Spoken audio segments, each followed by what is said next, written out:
A man and his wife were driving peacefully down a country road when they saw a woman standing by a lake in the middle of nowhere. She looked rushed, agitated. The man slowed down, rolled down the car window, and asked if everything was okay. The woman answered without even looking him in the eye. She said she was there and had stopped because she needed to pee. He thought that was strange, memorized her face, and continued his trip. A few days later, while watching the news on TV, his wife froze on the couch. She grabbed her husband's arm, pointed at the television, and it would change that town forever. I'm Marcos Campos, welcome everyone. And this story here is about little Sandra and the investigation of her case. What happens when more than 1,500 leads come to the police and none of them lead anywhere? And why did an abandoned black suitcase change everything everyone thought they knew about that case? Shall we go through all of this in detail? So go ahead and leave your like, your comment, even if it's just an emoji. Become a member if you can, because here we have new episodes almost every day. Message delivered. Let's get to the facts.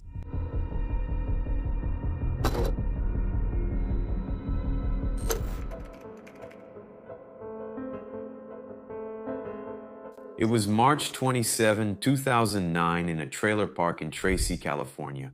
You know that peaceful place where you would spend your vacation traveling in a motorhome? Yeah, a place like that, full of kids playing in the afternoon, always with a neighbor outside watching. You know how it is, right? Definitely a place where most people know each other's names. Tracy was a city of about 78,000 people, around 100 kilometers or so from San Francisco, and that park was right there. A few days earlier, on March 8th, Sandra Cantu had just turned 8 years old.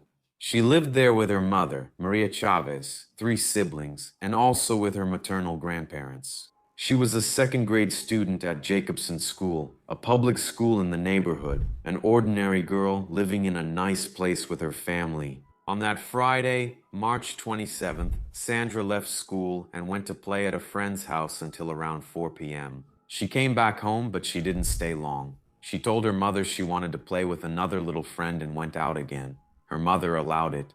That's what Sandra always did. After all, walking around the neighborhood where everyone knows each other, where there's always a neighbor watching, what could go wrong, right? But when it was time for dinner, Sandra didn't come back. Her mother started calling the neighbors, relatives, the families of her classmates, sent her older siblings out to look for their little sister, but nothing. At 7:53 p.m., the Tracy police were called. And here, it's worth remembering something we've mentioned several times in cases here on the channel. In child disappearance cases, every minute counts. When it's not a voluntary runaway and there's no ransom demand, the most likely and most frightening scenario is a sexual motive. The child is at serious risk of abuse, assault, and death. It's literally a race against time. That same night, hundreds of volunteers and police officers spread out across Tracy looking for Sandra. Posters with her photo, showing her dark brown eyes and light hair, were put up on poles, walls, and shop windows all over the city. The next day, a community vigil was organized at the trailer park. Neighbors, friends, even people who barely knew the family, all of them, deeply moved, came together. Even a neighbor who taught Sunday school at the local church showed up there, crying a lot, shaken, hugging Sandra's mother. Completely moved. The whole community was involved and devastated. Everyone was engaged in trying to find the 8-year-old girl safe and sound. A reward of up to $22,000 was offered, and more than 1,500 tips and leads all reached the Tracy police. And in the middle of this tsunami of information, there was a bit of everything.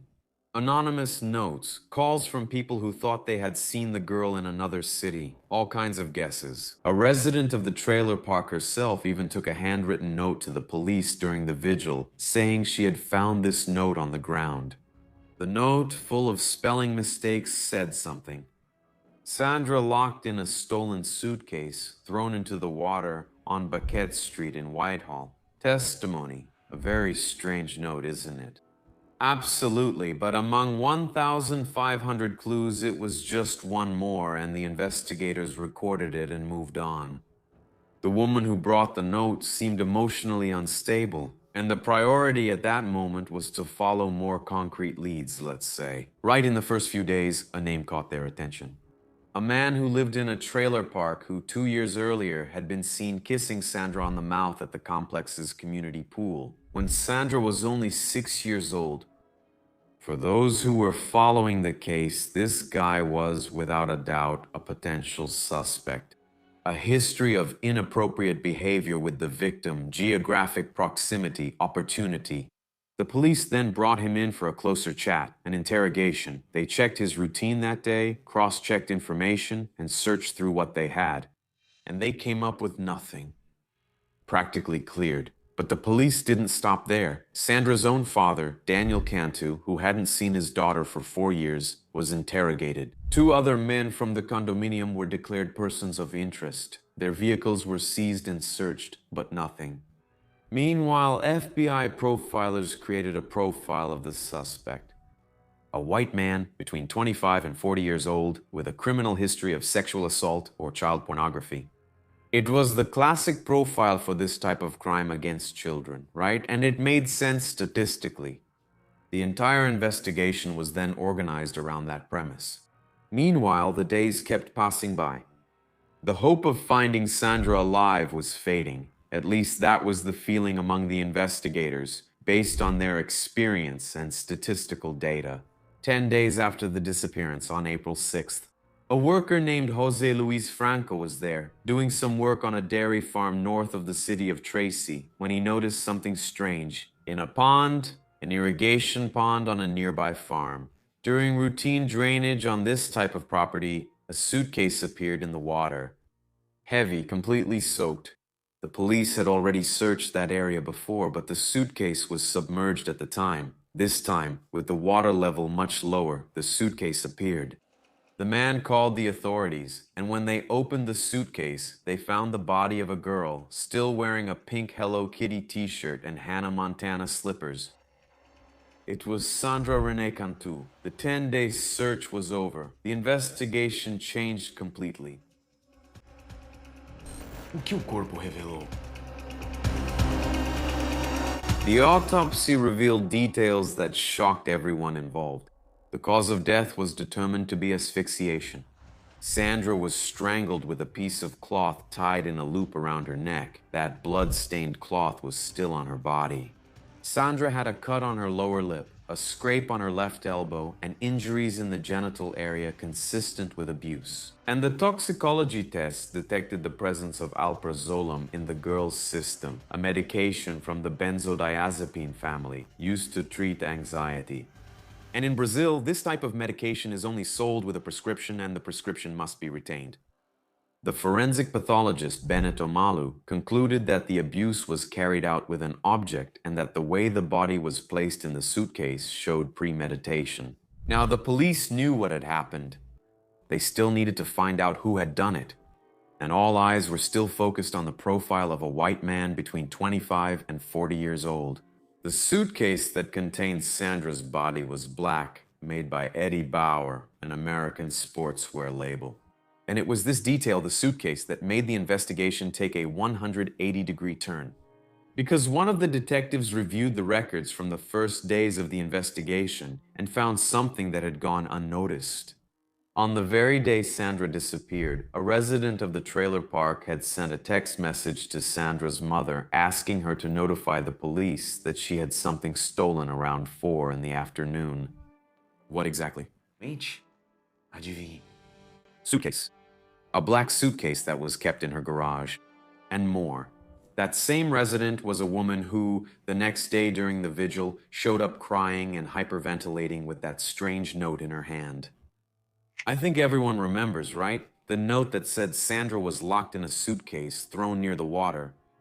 That same note that nobody had paid much attention to. Then the investigators put the pieces together. The woman who reported the theft of a suitcase on the same day of the disappearance was the same woman who showed up the next day completely shaken, holding the handwritten note that said where the body was.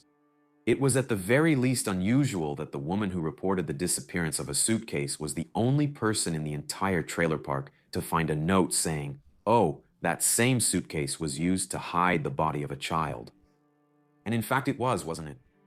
The name of this woman was Melissa Huckaby. She was 28 years old. She lived very close to Sandra's house. Her daughter Madison, who was 5 years old, was friends with Sandra. And Melissa was a volunteer Sunday school teacher at the Clover Road Baptist Church, the little church there in the neighborhood, where her grandfather, Clifford Lawless, was the pastor. But there's always more, isn't there? Until that moment, no one suspected Melissa. She had been there since the first day, taking part in the vigils, hugging the family, showing solidarity, above all, devastated. The FBI profile said that the criminal was a man. And Melissa was a woman, right?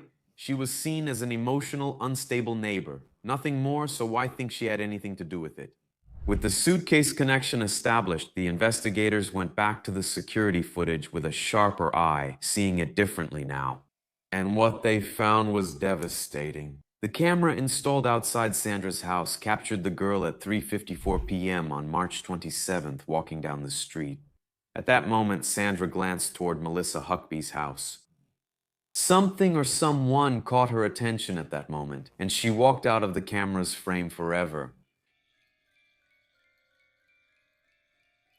8 minutes later, at 4:02 p.m., Melissa's car was filmed leaving the trailer park. 1 hour and 25 minutes later, a camera in the parking lot of the church where her grandfather was a pastor caught Melissa driving out of there. 30 minutes later, however, she came back. And it was exactly during that 30-minute interval that the man and his wife saw a woman near a lake. That hurried woman who said she stopped there to pee, remember? Now I think it makes more sense, doesn't it? Or do you still think it's all just a coincidence? Well, it doesn't seem like it. But if you want another unusual element to add to your investigation board and start connecting the dots, there's something the police found. The police found a sticky note in Melissa's car with the exact address of the irrigation lake where the body was found. And here's a detail that makes everything even more disturbing. 2 days before the suitcase was removed from the lake, while Sandra was still officially just a missing girl, Melissa was admitted to a hospital. She said she was having internal bleeding because she had swallowed a razor blade while sleeping and that she was a sleepwalker. For the prosecution, however, later on, that wasn't sleepwalking. It was perhaps a guilty conscience. And from the hospital, Melissa sent a message to her grandmother that said the following: "I hope she," meaning Sandra, "wasn't sexually abused." This was before any information about the abuse had been released by the police. So Melissa kind of made a Freudian slip. She said something that only she could know, right? Maybe Melissa knew what happened to Sandra because she was there when it happened. And if that wasn't enough, 2 days after Sandra disappeared, while the whole town was still looking for the girl, Melissa invited Sandra's older sister to sleep over at her house with Madison, her little daughter. In other words, Melissa's daughter. And Sandra's sister ended up going. Sandra's parents were probably still very shaken and even grateful that the good neighbor had invited their little daughter to spend a night at her house while they were there, distressed, anxious, anguished, searching for their younger daughter. I would say that's cruelty, isn't it? Even sadism. Throughout the whole night, she mentioned Sandra's disappearance only once. She asked her sister if the investigators had found any evidence. That was the only mention. Just so you understand how cold it was, while Sandra's body was inside a suitcase at the bottom of a lake 2 kilometers away, the woman who put her there was having a pajama party with the victim's own sister. Who was Melissa Huckaby? Melissa was born on February 23, 1981 in Orange County, California. She had diagnoses of borderline personality disorder, bipolar disorder, and schizophrenia, as well as depression. She struggled with self-image issues and a history of self-harm. She married John Huckaby in August 2003, already 5 months pregnant. A year later, they separated and the divorce was finalized in September 2005. Melissa got full custody of Madison. After the divorce, she got involved in several dysfunctional relationships marked by domestic violence. She had a restraining order against an ex-boyfriend. In 2006, she was convicted of theft in Los Angeles County. In January 2009, 2 months before the crime, she pleaded no contest to another theft charge, receiving 3 years of probation with the condition that she participate in a mental health program. Her family saw the move to the new city of Tracy as a new attempt at a fresh start. An uncle of hers said that Melissa came from a good family, but had gone through a difficult phase. Her grandparents had opened their home to help her take control of her life. What nobody knew at the time was that Sandra was not the first victim. In January 2009, a neighbor's daughter named Laura Polk, who was 7 years old and also a friend of Madison, disappeared for 4 hours. When she was found, she was at a park with Melissa. Melissa said she had permission from the family, but the family denied it. The girl came back home staggering with slurred speech and unusual drowsiness. They took her to the hospital and tests detected a muscle relaxant in her system. The police investigated, but there wasn't enough evidence. 3 weeks before Sandra's murder, there was another incident. Daniel Plowman, 37 years old, a man Melissa had been seeing, was also drugged. Melissa slipped a harmful substance into something he ate or drank. If these incidents were rehearsals for what she wanted to do, no one knows for sure. What is known is that the pattern was always the same: trust, closeness, and the use of substances to incapacitate the victim. What really surprises me is the fact that Sandra was missing for 2 days, and with all this history and strange behavior, the police didn't give it proper attention in the first hours. And in light of that, I ask, can we chalk it up to the disorders she supposedly had, the arrest? On April 10, 2009, Melissa Huckaby was arrested. The police had searched the Baptist church, where her grandfather was a pastor, just hours before, filling a van with evidence. In the church kitchen, they found a rolling pin with a bent handle and also a blood stain. The DNA from that stain belonged to Sandra Cantu. A piece of cord missing from the curtains in the church also matched the cord used to tie the suitcase where the body was found. At the police station, Melissa gave an account no one had heard before. She says that Sandra died during a game of hide and seek, where she suggested the girl get into the suitcase to scare Madison. She closed the suitcase and forgot the child inside. And when she opened it there at the church, Sandra was already lifeless. She says she tried to resuscitate her, panicked, and decided to dispose of the suitcase in the lake. Pretty bad plan, but there are elements that show some logical thinking, aren't there? Nothing to suggest that she was completely out of touch with reality. The prosecution categorically rejected that version. The evidence of sexual assault, the presence of alprazolam, the marks consistent with the handle of the rolling pin, and also the meticulous way the body was placed and arranged there in the suitcase, all pointed to something very different from an accident during play. Melissa was indicted by a grand jury on charges of kidnapping, murder, and rape. The prosecution announced that on May 10, 2010, Melissa made a plea deal. She pleaded guilty to first-degree murder and kidnapping in exchange for all the other charges being dropped, including rape and allegations that she had drugged the 7-year-old girl and her boyfriend Daniel. That's in relation to those other 2 cases I mentioned. On June 14, 2010, Melissa was sentenced to life in prison without parole. In court, crying a lot, she said that she shouldn't have taken Sandra from her family, that she owed an explanation, but that she still couldn't understand why she did it. She also said that Sandra did not suffer and that she did not molest her sexually. However, the pathologist and the physical evidence said otherwise. Regarding the motivation, the prosecutor speculated that Melissa killed Sandra for attention. Court documents indicated that Melissa's daughter would inexplicably get sick frequently, which led some experts to raise the hypothesis of Munchausen syndrome. Munchausen by proxy, that is, when a parent fakes illness in their child to draw attention to themselves. But no motive was officially confirmed. That's one of the questions that was never answered. The police reviewed that security camera footage hundreds of times. At 3:54 p.m. on March 27, 2009, Sandra Cantu, wearing a pink Hello Kitty t-shirt and Hannah Montana slippers, was skipping down her quiet neighborhood street when she turned her head to the side. Something caught her attention. Someone called her by name. It was the neighbor, her friend's mother, the Sunday school teacher.